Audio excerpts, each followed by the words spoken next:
What about conflicts in SAFe and who would manage it between teams? First thing to I guess point out is conflict is healthy.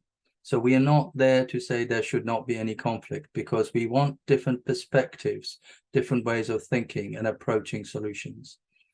But when the conflict becomes unhealthy, where it's when we just say no for the sake of saying no, there is no different opinion, there's no different option, it's just saying it's not what I would do. And that's not right. So how do we do that? Within teams, we have, if you like, our working agreements that we have that allows us, and the working agreement is a living document. It's not something we do once and we forget. It gives us the rules of the game.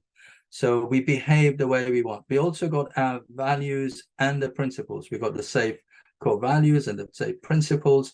And if you're working in any environment, the SAFe environment, that's what you should be, all your behaviors should be aligned with that.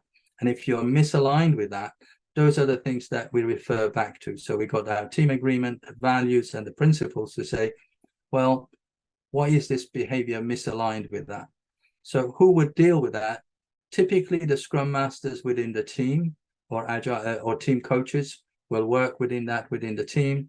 At the agile release train level, we got the release train engineers, which are working as the coach of the agile release train or team of teams coach. They will also work with the scrum masters to surface these conflicts, understand whether they are just different ways of perspectives and thinking that is good that we need to have, or is it that people are behaving misaligned with the values and the principles and the agreement that we have. That's where we sort of then we have to intervene and speak, sit down with individuals and have that conversation and dialogue that we need to have.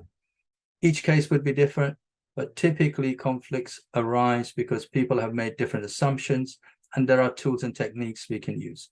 One of the ones that I have used is the evaporating clouds technique from the theory of constraints, but there are other tools that you can use. So that's something to think about when the core fundamental, if you like, reason for that, or Ellie Goldblatt will explain, is that we have different assumptions. People want the same goal, but we are making different assumptions about how we achieve that.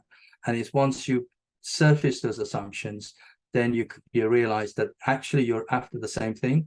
You just have different ways of different assumptions. One thinks is, you're doing this because you want to I don't know, get rid of me, and the other one is saying I'm doing this because we want to be more effective. But once you surface those assumptions, is a nice formal technique. It's not difficult, and we can put a link to the resources in the video so people can refer to it.